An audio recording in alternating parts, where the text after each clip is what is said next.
I'll never forget that Wednesday afternoon when I swung open my garage door and froze.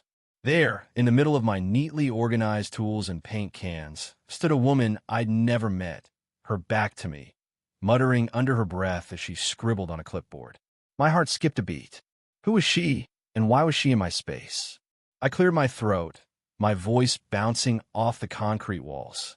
"Excuse me, what are you doing in my garage?" She spun around, her sleek brunette bob barely budging, her designer sunglasses perched like a crown. For a split second, she looked caught, like a deer in headlights. But then her face hardened, and she squared her shoulders as if I saw was the one trespassing. "I'm conducting official HOA business," she declared, her tone dripping with authority. "Your window trim color isn't on the approved palette. I'm verifying the exact shade for the violation report." I stood there, keys dangling from my hand, my jaw practically on the floor. "You broke into my garage. Over a paint color." I couldn't believe the words coming out of my mouth. She scoffed, clutching her clipboard like a shield. I didn't saw break saw in. As president of the Willow Creek Homeowners Association, I have inspection rights. It's in the bylaws. Her smugness was infuriating. "I don't care if you're the Queen of England."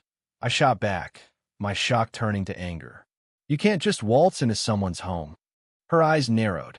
"Well, you're wrong about that, mister. And for the record, that smoky teal on your trim, VY OLAT's Covenant 6, subsection 4. She waved her clipboard like it was a court order. I pulled out my phone, my patience gone. "You need to leave. Now." She huffed, storming past me. "Fine, but you'll hear from the board about this. That paint needs to be fixed by Friday."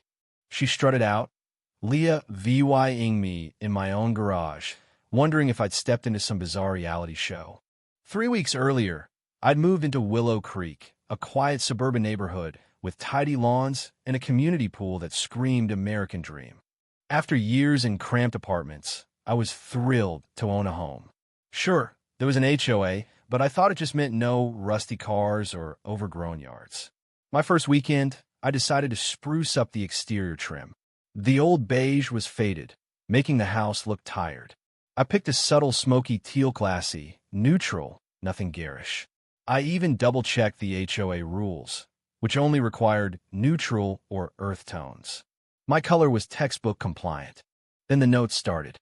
3 days after I painted, I found a slip of paper under my windshield wiper. Unapproved color noted. "Please rectify." No signature, no letterhead, just vague and creepy. I shrugged it off as a mix-up. 2 days later, another note was taped to my front door, second notice. Color violation must be addressed within 72 hours. Still no official markings. I was annoyed but wondered if it was a prank. Then I met my neighbor, Tom, while grabbing my mail. "Settling in okay?" he asked, glancing nervously down the street where a woman was power walking, tapping furiously on her phone. "Watch out for Lisa from the HOA. She's intense." I raised an eyebrow. "She the one Leah VYing notes about my trim?" Tom winced. "Probably. She acts like she owns this place. Went nuts when the board shot down her plan to ban basketball hoops." That explained the shady notes, but things got weirder fast. The next morning, I spotted the same woman Lisa, I assumed across the street, snapping photos of my house like a private investigator. When I waved to let her know I saw her, she just tilted her chin and kept clicking. That afternoon, a letter arrived, bolded with Willow Creek HOA violation notice. It looked official at first, but there was no seal, no return address, just a flourish of Lisa Thompson, president, at the bottom. It demanded I repaint within 48 hours or face due law 150 daily fines. I'd had enough. I dug up the real HOA contact info online and emailed the board secretary, attaching the notes and letter. Hours later, I got a reply. "Mr. Carter, Lisa Thompson is not the HOA president or a board member. Your trim color is fully compliant. We apologize and will handle this internally." Relief washed over me, but so did unease. This woman was out here playing VY Gilani paint cop, and I wasn't her only target. I decided to install a security camera in my garage that night, a simple wireless one that'd ping my phone if it detected motion. At 6:03 a.m. the next morning, my phone buzzed. Groggy, I opened the app and nearly dropped my coffee. There was Lisa, on live feed, jimming my garage side door with what looked like a credit card. She strolled in like she owned the place, flipped on the light, and started inspecting my paint cans. This wasn't just annoying, it was saw criminal saw. I called the non-emergency police line, my voice shaking as I explained the footage. The dispatcher promised an officer would come ASAP. While waiting, I checked the camera's history and felt my stomach drop. She'd been in my garage 2 days earlier, too, and I hadn't gotten the alert because of my settings. I felt VYOLAT, my new home tainted by this woman's obsession. When Officer Daniels arrived, he watched the footage, his face grim. "This is clear breaking and entering, sir. Has she done this before?" I showed him the earlier clip and laid out her harassment over my paint. "She's claiming to be HOA president, but the board says she's got no authority." Daniels took notes. "We'll look into this. She might have hit other homes." He had me email the VY Deos and took my statement. Later that day, Detective Harper called. We've spoken to 3 other homeowners with similar stories.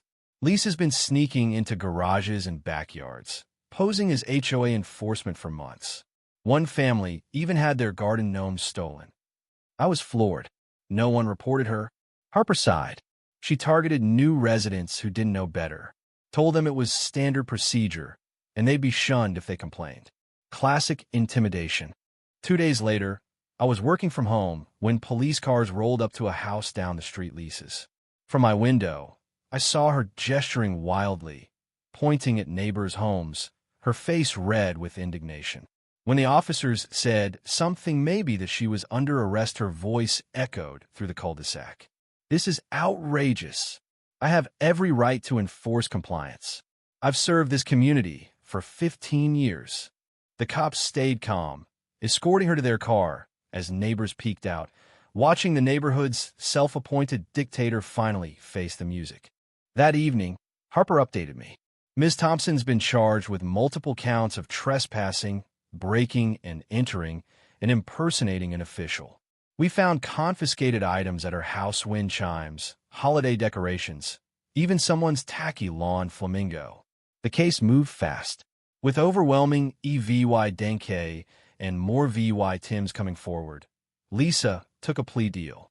At her sentencing, the judge didn't hold back, calling her BHA VY, or a persistent abuse of perceived power.